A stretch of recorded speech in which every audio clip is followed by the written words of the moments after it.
Everyone, so now we are going to discuss about router ID. If you remember, in our previous class we discussed the OSPF. Now we have some basic idea about the OSPF. So now we are going to discuss some more detail about the OSPF. We are going to learn DR, BDR and different concept of OSPF. So before going to the other topics, we have the OSPF router ID. Let me show you. This is a topic for OSPF. I think before we discuss, but anyhow, let me revise here. Whenever we are configuring, whenever we are configuring the OSPF, example, I have R1, one router here. I will take another router is R2. I have two router. And let me take one interface here, fast Ethernet 0x0 as 192.168.1.1, and another side the other router interface fast Ethernet 0x0 we have here 192.168.1.2. and when we enable the OSPF to this interface and this interface, OSPF is having the router ID. As we discussed before, we can configure the router ID or we can skip that one. Let me write the configuration. I will show you how we can enable the OSPF. If we want to enable the OSPF, till now what we learn, I am doing that one. If we want to enable the OSPF in this interface, we will write router OSPF 1, then we will write the network and we will write the network ID. This one network ID is 192.168.1.0, and then we will write the wildcard mask.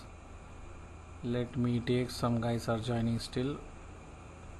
Okay, so what I am saying, we will write wildcard mask opposite of subnet mask 0.0.0.255, and then we will write area 0. This way we configure the OSPF. In our previous class, what we learn, while writing this command, we will enable the OSPF in this interface. Same thing we need to write here also to enable the OSPF in this interface also. Okay. So what we are saying here,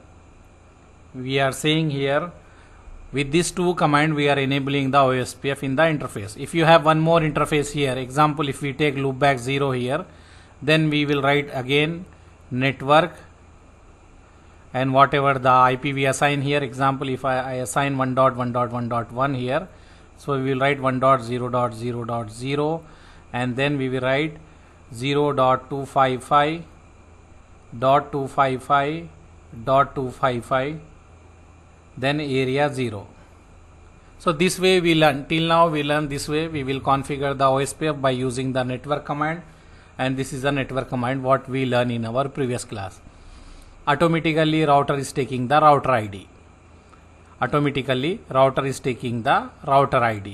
Whenever we configure the OSPF, we can give the router ID manually, or if we did not give manually, automatically router is going to take.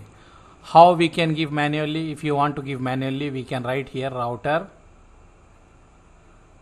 dash ID, and whatever ID we want to give, we can give. It is not a IP address. We can give any number, but it is giving in the form of IP only, like 1.1.1.1 or 2.2.2.2, whatever number we want, we need to give number.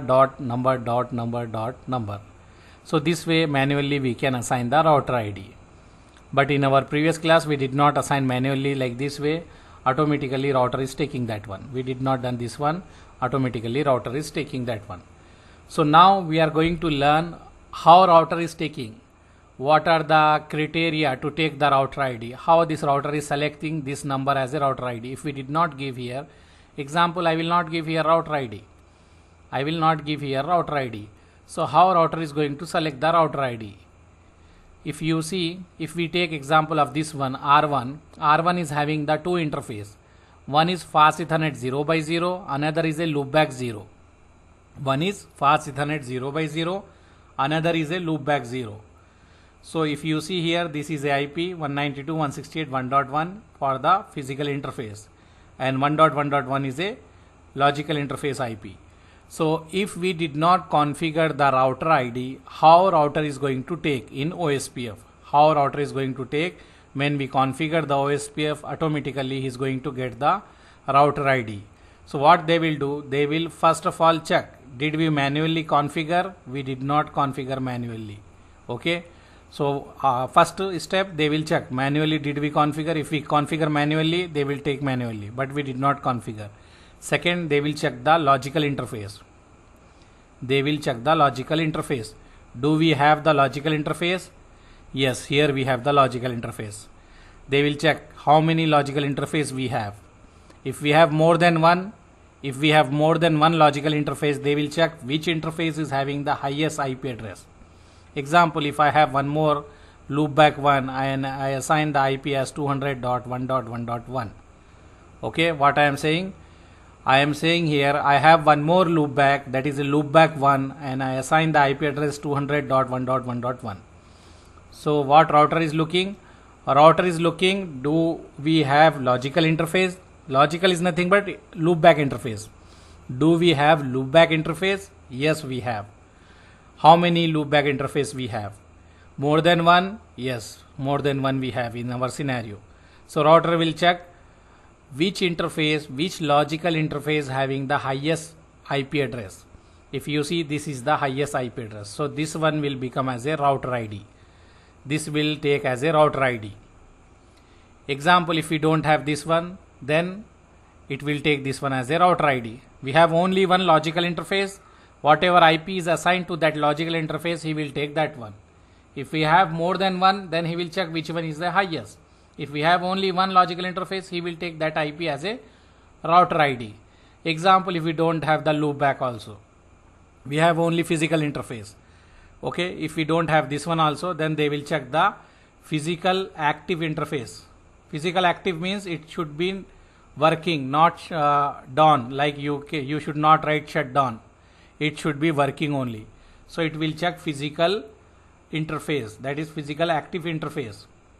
If you have more than two, if you have more than one, then what they will do?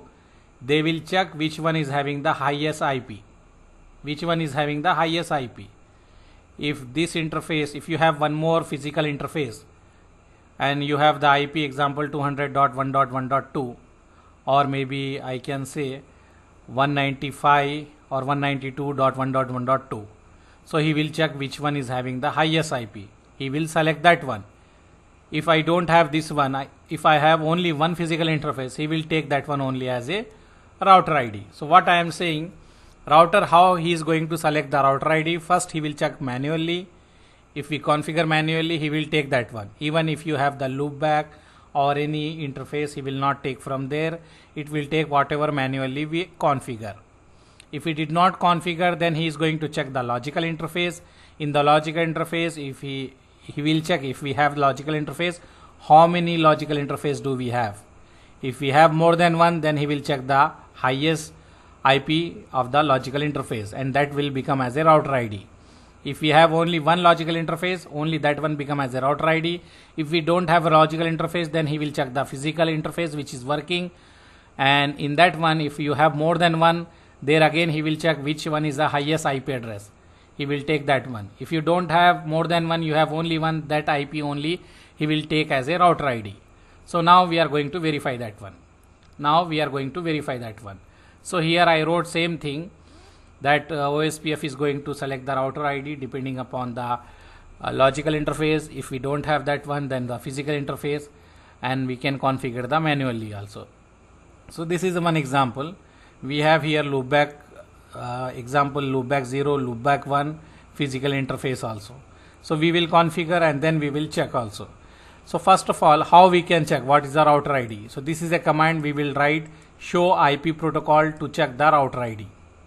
We have more commands. We can write show IP protocol, or we can write show IP like neighbor. We can get with different commands also, but now we will use this command to verify what is the router ID. An example, if we want to configure manually, how we can configure?